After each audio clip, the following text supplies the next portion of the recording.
نہیں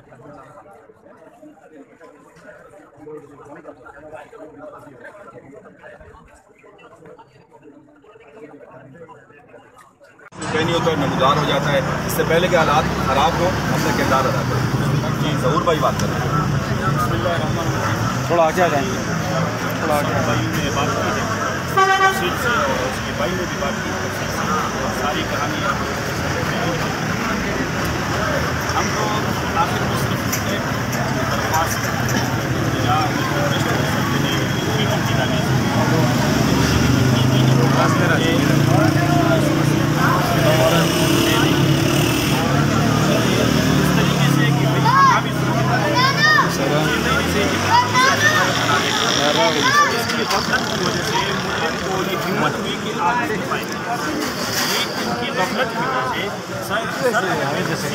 پتہ لگی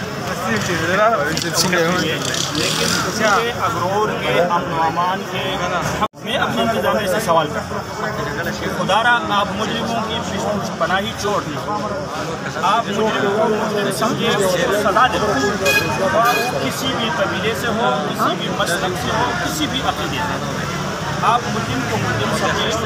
اور ایک بات میں اپنے سیاسی زعما سے کہتا ہوں، آپ بھی خدا نہ خواستہ ان لوگوں کی پناہی کرتے ہوئے جو چند ذرائع سے معلوم بھی ہو رہی ہے تو یہ بھی اوگی کے امن و امان کے لیے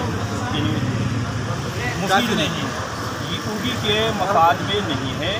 آج اگر اس کے خلاف کوئی کارروائی ہوتی پچھلے کیس میں تو اس کو کیسے ہمت ہوتا کہ وہ بڑے بازار میں ایک آدمی پر فائر کرتا.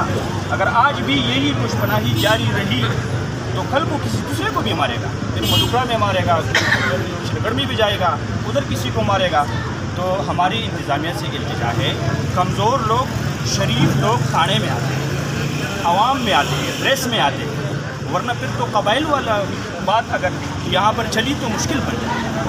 ہم انتظامیہ سے سوال کرتے ہیں کہ ہم نے ہماری جو تنظیم ہے اس کا اصل مقصد آپ لوگوں کے سامنے تنظیم کھیل قومی اتحاد کی جو پلیٹ فارم سے ہمارے جتنے بھی بھائی ہم سب کا یہی نظریہ اور عقیدہ ہے کہ ہم کسی کے اوپر ظلم نہیں کریں لیکن مظلوم کا ساتھ ضرور دیں. ٹھیک ہے. اور ہم سب سے پہلے اداروں کا احترام بھی کریں گے اور اداروں کے اندر رہتے ہوئے اپنے مطالبات منوائیں گے. لیکن اگر یہی ادارے ظلم ہوتے ہوئے مظلوم کے ساتھ رہے، پھر ظالم کے ساتھ کھڑے ہو جائے تو پھر سر جی کیا ہوگا؟ یہ فسادات اور جتنی بھی جرائم ہوتے ہیں اس وجہ سے ہوتے ہیں. اور ایک مرتبہ اس کیس میں پچھلی مرتبہ ہمارے لوگ کے پاس گئے وہاں سے باقاعدہ طور پر اصل بات ہے اس کے پاس گئے وہاں سے باقاعدہ طور پر یہاں ہٹانے کا راستہ آیا کہ بھائی آپ لوگ اس کیس میں کیوں اس مجرم کی پشپنائی کر رہے ہیں. اس کے بعد بھی ہمارے جو افیسر ہمارے سب لوگ پھر بھی ناکام تھے.